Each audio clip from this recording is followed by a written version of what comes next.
Ahí está muy polémico asunto, una película que parece ya habíamos visto el año pasado, había una iniciativa en el Senado, se detuvo, se metió freno de mano, luego el presidente presenta otra iniciativa, esta vez la envía a la Cámara de Diputados, de nuevo se detiene, hay un acuerdo, el acuerdo es que no hay acuerdo y entonces pues nos vemos el próximo año, en febrero, y quizá entonces se meta mano a este tema, el de la subcontratación, el outsourcing. Lucy Bravo, ¿cómo estás, Lucy? Muy bien. Buenas noches. Buenas noches. Carlos Mota, ¿cómo Hola, estás, Carlos? ¿cómo estamos? Buenas noches. Buenas noches, Alicia Salgado. Alicia, gracias. Muy buenas noches. ¿Cómo estás? ¿Cómo la ves, Carlos? ¿Cómo ves este tema que divide opiniones? Pues sí, las divide. Yo creo que el gobierno plantea un tema legítimo. Sí hay un abuso en algunas empresas que llaman factureras y tal, pero me parece que no se ha abordado el tema de fondo. Y desde mi punto de vista, el tema de fondo tiene que ver con la alta burocracia que hay en el IMSS para que el mercado laboral sea flexible. Esto ha originado que mucha gente, empresas pequeñas, medianas, no puedan dar de alta o dar de baja a sus trabajadores de manera muy fácil, como ocurre en otros países.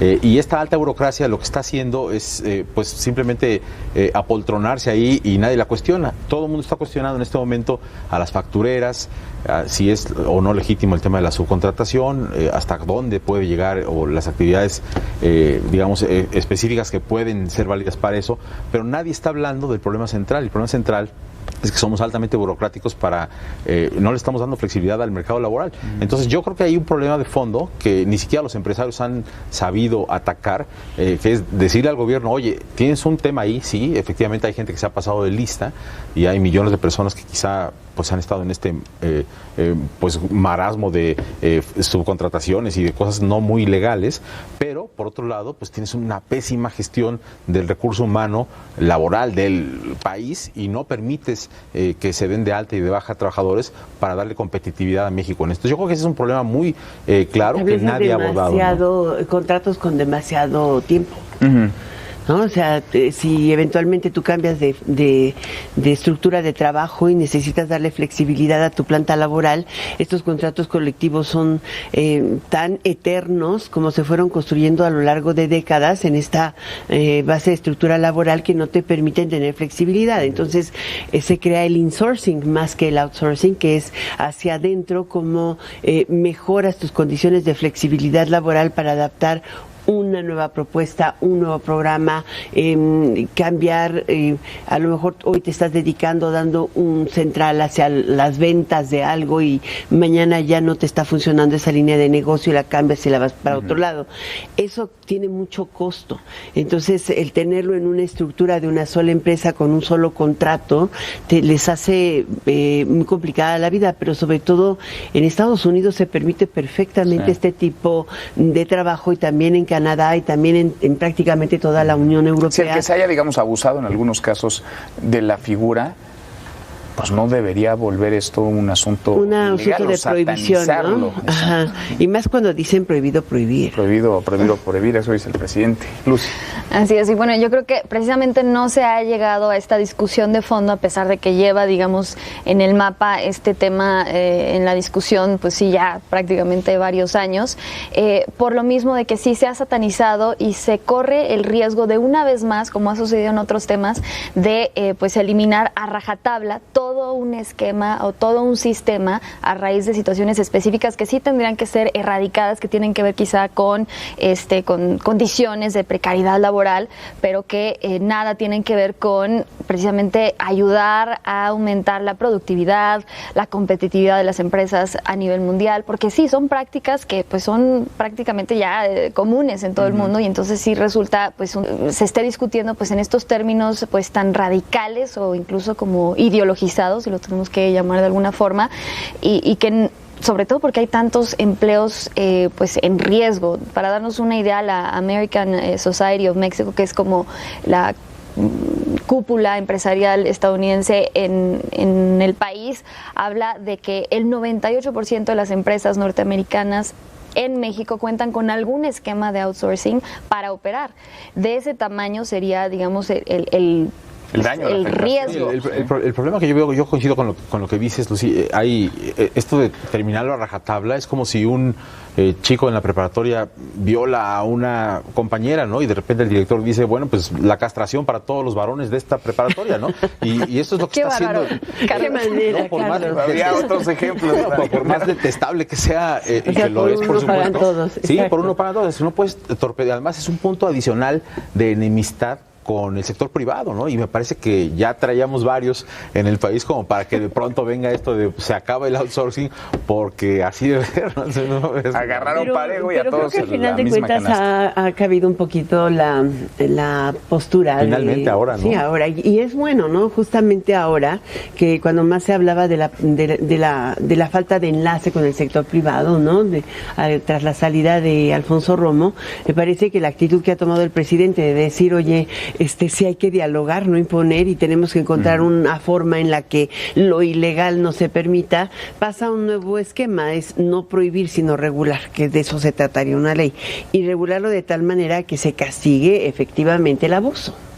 Sí, porque si prohíbes, a ver, se irían a la calle, se quedarían sin empleo millones de personas, cerrarían, 5.9 quebrarían. millones de personas según miles el de negocios. registro de la Secretaría del Trabajo, que dijo la Secretaría del Trabajo, 5.9 millones de personas. Bueno, de los ya existentes, pero incluso estas cifras que mencionaba hace un momento de la American Society of Mexico, ellos hablaban, este mismo organismo advirtió en los días recientes que de aprobarse la prohibición del outsourcing, estarían en riesgo proyectos de inversión de Estados Unidos en México durante los próximos 5 años. Estamos hablando de cifras de alrededor de $400 millones, 2.8 millones de empleos nuevos que simplemente se irían a otro lado. Y en momentos en los que México simplemente no se puede dar el lujo de ahuyentar más la inversión. Lo que pasa es que la gestión del mercado laboral es una cosa bien compleja en el mundo, y aquí lo hicimos más complejo. No sé si ustedes han visto, pero en el IMSS, por ejemplo, si una pyme quiere, o cualquier empresa quiere dar de alta a un trabajador,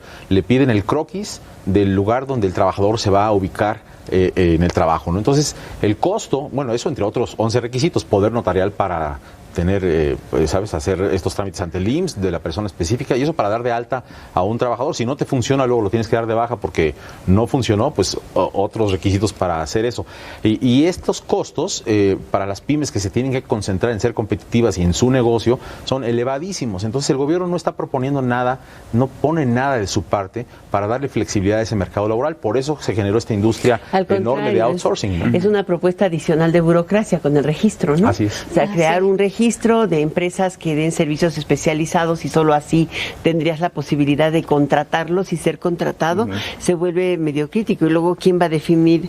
Esa era la parte de la discusión que tenía el sector privado. ¿Quién define especializado? Porque puede ser especializada la limpieza de un lugar. ¿Para quién? ¿Para qué? Claro. Exacto. Pero también puede ser especializado quien te recolecta una vez, no sé, la basura peligrosa. O quien te transporta algo diferente, aunque digan que no es tu actividad, pues sí. O quien la te lleva la necesitas. contabilidad, o quien te Exacto. ayuda en la administración. Exacto. O sea, lo más común, los servicios de tecnología. Sí.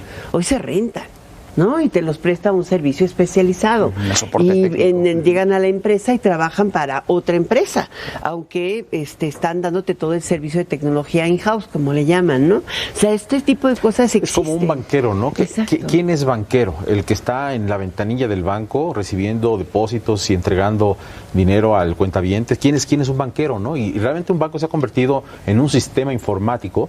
Eso es el banco, detrás de todo eso. La cara de la gente que da un servicio efectivamente es un banquero, pero puedes pretextar, no, es que esto es especializado, esto no, y entonces se vuelve un galimatías tremendo.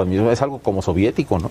Sí, ahora, uno pensaría Te viste que, vaya, con muy esta lejano. intención de estigmatizar, de señalar, de satanizar a esta figura, hoy se permite el outsourcing, la subcontratación ilegal. Es decir, parecería que hoy se vale el abuso, se vale el exceso de parte de algunos que han pues que se han dejado ir con esta figura al margen de la ley. ¿Se vale o no se vale? ¿Qué tan necesario es hoy meterle mano realmente a esta figura? ¿O la subcontratación ilegal, la abusiva, ya se puede castigar hoy por hoy? Bueno, es que creo que todos estamos de acuerdo, ya quedó bastante claro que cualquier tipo de abuso o ilegalidad se debe combatir, pero de ahí a equiparar la subcontratación con cuestiones como evasión fiscal y toda esta cantidad de cosas que se han puesto sobre la mesa, a mí me parece un gravísimo error. Y lo que me preocupa aún más es que sí, si bien hoy, por ejemplo, es una buena señal que se haya llegado a este acuerdo, lo que me preocupa es que únicamente se esté como que pateando el balón, como suele suceder,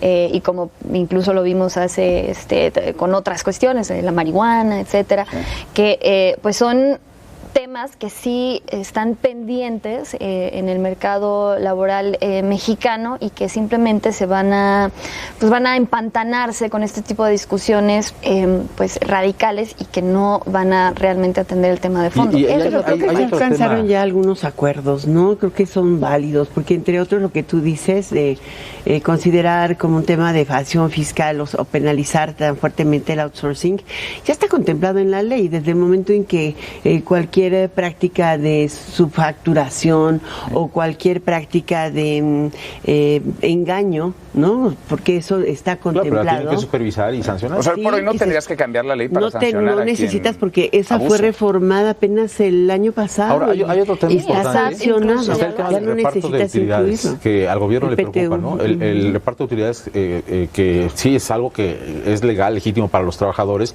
y lo quiere resolver el gobierno porque muchas empresas que utilizan la subcontratación no le dan a sus empleados esa utilidad que les corresponde. Yo creo que esta es una oportunidad de oro que todavía el sector privado no está aprovechando a cabalidad. Tendrían que hacerlo en este momento para proponer, por ejemplo, la detonación del mercado de capitales en la Bolsa Mexicana de Valores o en la Bolsa Institucional de Valores, y a través de eso probablemente, por ejemplo, socializar la propiedad, y con eso que los trabajadores tengan acciones en bonos, algún tipo de mecanismo que existen en el mundo para poder hacer partícipes de las utilidades o de las pérdidas a los trabajadores, y con eso se resuelve el problema. Es decir, hay cualquier cantidad de cosas que puedes creativamente proponer también para solucionar ese otro ángulo de problema, y que nadie está mirando, ¿no? Ahorita están empantanados también con el tema de cómo vamos a resolver el reparto de utilidades. Pues es una ley de hace décadas. Pues sí, pero también es medio complejo, ¿no? Yo la verdad desconocía el cómo, solamente sabía que era el 10% de las utilidades lo que se reparte en el mes de mayo, ¿no? Las empresas pueden recibir o no utilidades, pero no sabía que ese cálculo se hacía antes de impuestos. En consecuencia, las utilidades reales son después de impuestos. O sea, tú tienes ingresos menos gastos, y sobre eso, o sea, los gastos autorizados, a lo mejor vendes un terreno, lo que sea, y de eso manifiestas ante el fisco, pagas los impuestos y después ves tu utilidad neta, ¿no? Y al final de cuentas, aquí no. En el tema del reparto de utilidades es antes de que llegues con el fisco. Entonces, pues sí, evidentemente es un estímulo para evadir este tipo de escalonamiento de la dilución de la utilidad. Inclusive cuando tienes, por ejemplo, ingresos extras, se tienen que considerar como utilidad. Y extra no por producto de la actividad, sino a lo mejor vendiste un inmueble y en ese momento realizaste alguna fusión y desapareciste una cosa. Ese ingreso extraordinario producto de la desinversión de un activo se considera repartible, pero no es producto de la utilidad operativa. Y la tercera, que es lo que decían ellos, creo que es válido, es que no se incorporan los bonos de productividad, porque cuando se llegó al acuerdo en la última revisión de esta ley de outsourcing, justamente para facilitar el insourcing, es que en lugar de darte utilidades en esa proporción, lo que hacemos es generar bonos de productividad de incentivo a los trabajadores. Entonces, si estamos ya pagando bonos de productividad, todavía tenemos que pagar PTU de manera obligatoria o los vamos a descontar de esta cadena. Eso es lo que se discutió y me parece que como todavía le faltaba mucho mecanismo, no tenían datos ni en el IMSS, no pudieron sostener sus datos, tampoco hay algo en el sector público alrededor de 27% de la planta de empleo está en outsourcing. Ahora, ¿quién gana con lo anunciado? Es decir, con el acuerdo sobre que no hay acuerdo y que comenzará o recomenzará o seguirá este diálogo y se verá los resultados del mismo en febrero. ¿Gana quién? ¿El gobierno, los trabajadores, las empresas, todos, el país? Pues sí, porque ibas a tener un voto mayoritario. ¿Quién gana una oportunidad? Tatiana Cloutier, que es se le abre la puerta para que establezca un mejor diálogo con el sector privado, en algo que es sumamente espinoso y que se tiene que resolver en las siguientes 8 semanas, 12 semanas. Entonces yo creo que ahí la nueva secretaria de Economía sí tiene que tender los puentes y que no, porque ahora todo estaba pues en manos de Carlos Salazar, la Secretaría del Trabajo, del Consejo Coordinador Empresarial, y la verdad es que la Secretaría de Economía pues estaba ausente de esta discusión. Entonces, bueno, ella incluso recientemente, incluso ayer me parece, así lo menciona, ¿no? Ella asume esta responsabilidad con pues una voluntad de abrir el diálogo y sí, sin duda sería una oportunidad importante, pero yo creo que más allá de eso, pues sí gana pues estos representantes de una parte del sector empresarial que en estos momentos, digamos, son los interlocutores, porque no todos se han sumado a este acuerdo y eso también yo creo que es preocupante y tendrían que de alguna forma, al menos en el sector privado, encontrar la manera de ir en un frente común en un tema que pues evidentemente los afecta a todos y en lugar de dividirlos, y eso es parte, yo creo, de la problemática que ha empantanado toda la discusión del tema, porque no hay un interlocutor. Y el gobierno no ha castigado a los que se portan mal. Solo dice, hay muchos que se portan muy mal, pero ¿dónde están? ¿Quiénes y dónde están las sanciones? El nombre de la primera facturera y siguen ahí. Seguimos esperando la gran facturera, ¿no? O sea, de la evasora de los miles de millones de pesos, y no lo han dado. Pero yo sí insisto, creo que gana México un poco, porque ¿qué alternativa tenías? Una ley que podía ser aprobada por mayoría de Morena y sus aliados. Punto. Como las que hemos visto muchas veces, una aprobación sin discusión. El sector privado diciendo, oye, te pasaste, porque además quedamos de que yo ponía lo de la ley del SAR, que de hecho hoy pasa prácticamente sin cambio alguno, con el incremento en la tasa, y tú a mí y me vas a consultar lo de el outsourcing. Y no lo hace. Es un buen arreglo. Pues, es un buen arreglo. Al menos que no haya pleito y a estas alturas para negociar. Pues ya veremos. Es un buen arreglo. Veremos. Lucy, gracias, muchas gracias. Gracias a ustedes. Carlos, gracias, buenas noches. Gracias, Alicia, muchas gracias. Gracias a ti. Muy buenas noches, gracias por vernos. Acá nos encontramos mañana, pásela bien.